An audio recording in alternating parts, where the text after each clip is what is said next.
Alright, hey everybody, welcome back to Hot Rod Hustle. Thanks for watching. I know it's been a little while. Just been busy with life and all that kind of stuff, so new baby. Watching the kids grow up is really important. So today we got the little Nova over here. If you watched the last video, we went to the day of the drag, or the vintage drags in Temple. You'll notice that this thing was backfiring and spitting and popping a lot. If you haven't noticed, I'm going to go ahead and put a clip in right here.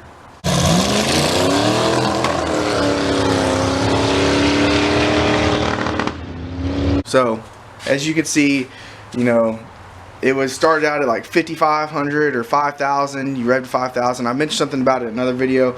It would backfire, and what I was thinking it was the carburetor, because you know I bought this carburetor for 20 bucks at the swap meet.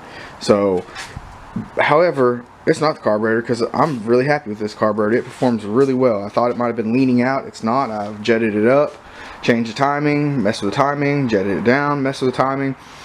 Found a good spot, sweet spot for where it's running right now. However, never got it to rev any higher than what it was.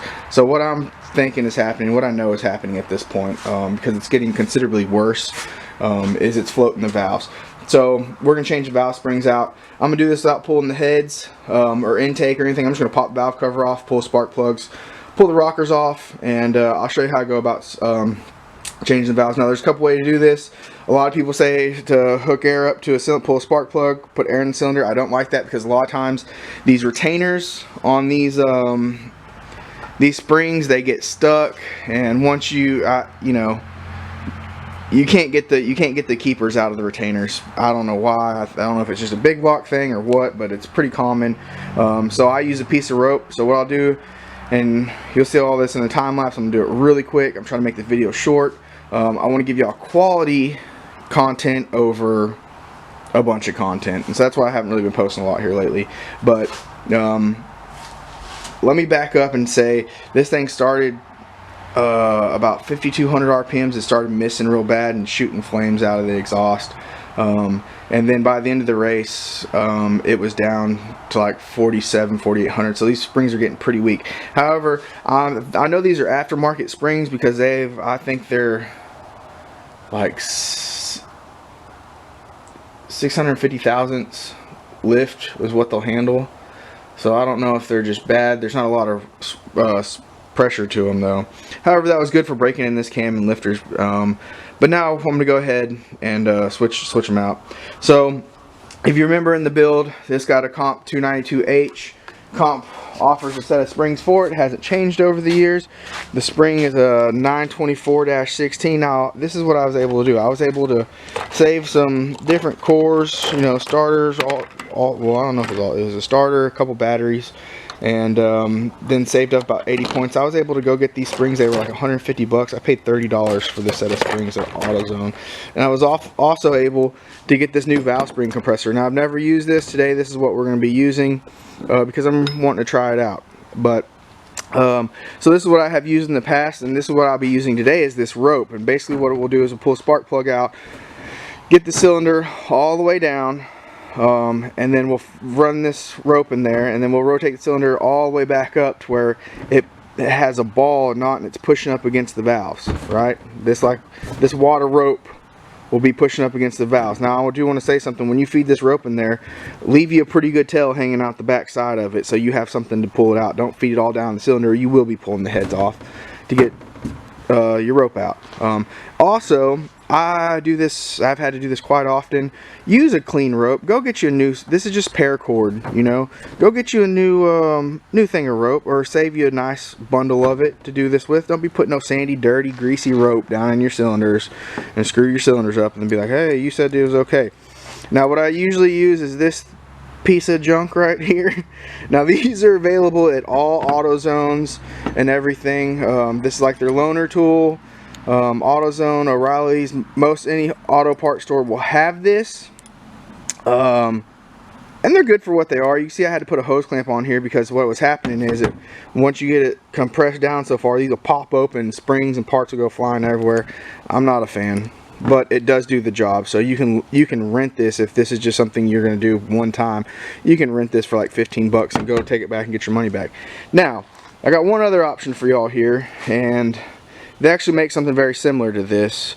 for like 15 bucks that you can buy. However, if you have this, you can just make one yourself, and it's a wrench. Okay, now people, if you get on, I'm sure if you're searching this video, you've seen people use these. You just drill a hole in here, like probably a 1/2 inch hole, and you use this to you use the leverage of the wrench to compress your valve spring. Now they also make a tool like this. It's stamped steel. They work really good too, and they're very inexpensive. Basically the same concept as this, but this was just a little nicer, and it was only 30 bucks at AutoZone. I did have to order it. It took about 3 or 4 days to come in. However, I use these fairly often, and they work good.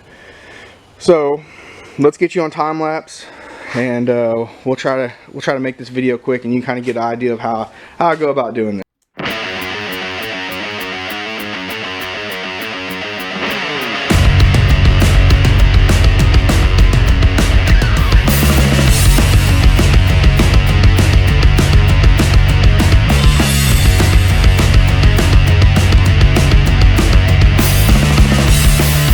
Cylinder spark plug hole, and the way I figured this out is I took the Allen wrench I used to break the rockers and all the rockers loose, or the jam nuts. I put it in there. This cylinder is about that far down. It's about I don't know, 1.5 inches down in the cylinder, or down in the bore. Okay, I'm not gonna need all that, but I want it to have enough room to fit a good bit of rope in there, you know. So now when I say a good bit, I mean probably, I don't know, 8 or 9 foot of this rope. And so I'm just going to take this rope, I'm going to start feeding it in this cylinder. Okay? Until the cylinder doesn't want to really take any more rope.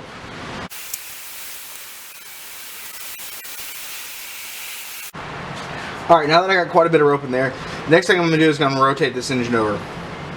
Now, do this by hand. Don't use your starter to bump this engine up, because, man, use a little bit of finesse. Be gentle with it, okay? Now you'll roll it over just a little bit, and it'll pretty well lock into place.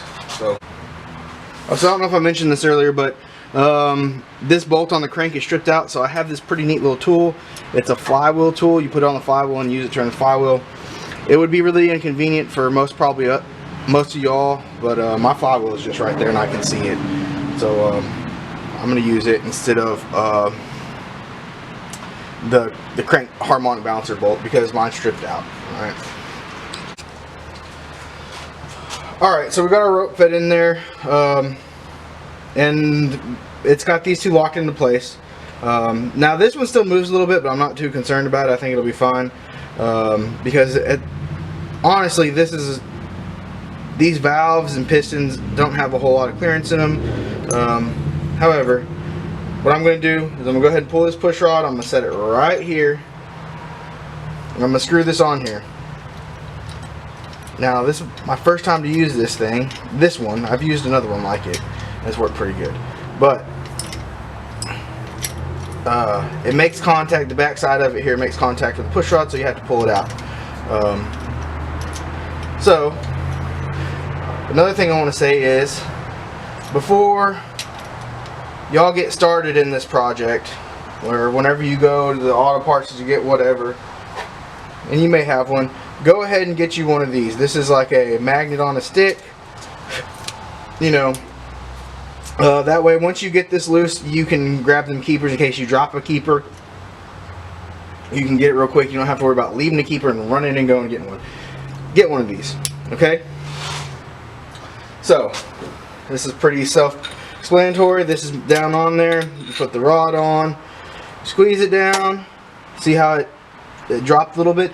Now look, let's talk about that for a second. Do you see how this valve went down? If you had air pressure on there, I personally don't think that would have happened right there, and that valve would have probably dropped down in there. Alright, so far I like this tool quite a bit. It seems like it gives you a lot of room. There you go. I pull the old valve spring off. Now I do need to make sure my retainers fit the new valve springs. I haven't checked that yet. Alright, so here's a little trick I do. I like to just put a little dab of grease on these keepers. It don't take much, but a little dab of grease works like glue and it kind of keeps it in place. We're going to see if we can keep them in place long enough, because the retainer is dragging on the spring edge a little bit, if that makes any sense. I don't know how else to explain it right now. But alright, so we're going to push down.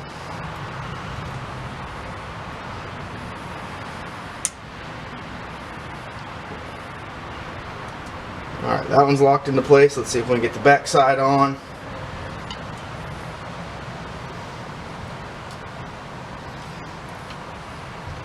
There it is, simple as that. Now, I'm going to go ahead and take a marker. I'm going to put a check on top, or a mark on here, so that I know. Well, this marker ain't working. So I know that I've already done this spring. Alright, and then, so you do the same thing all the way around. So I'll go ahead and do that. I'm not going to record all of it, because that would turn this into a very long video. So once you have both springs for one cylinder done, rotate your engine, pull your rope out, go to another one.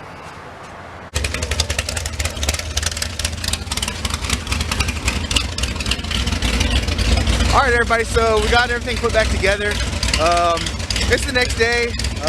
Last night it got really cold. It was down in the teens here in Texas, so I mean that's something really talk about. However, I put some antifreeze in it last week before I left for work. But we got everything put back together. All the valves and the rockers are adjusted. They're all tightened down. I got it warming up, get some heat in it. Everything sounds pretty good. We're fixing to I'm gonna go rev it up to make sure that I'm gonna see what it revs to. Okay, I'm not gonna push it real hard, but I like to be able to see 6 out of it. If you remember in previous videos, I tried changing the distributor and all that kind of stuff out just to try to get it to rev a little better, and it was only hitting like 5,000, 5,500 RPMs before it like really started breaking up. So we're gonna see what it does. So let's go do it.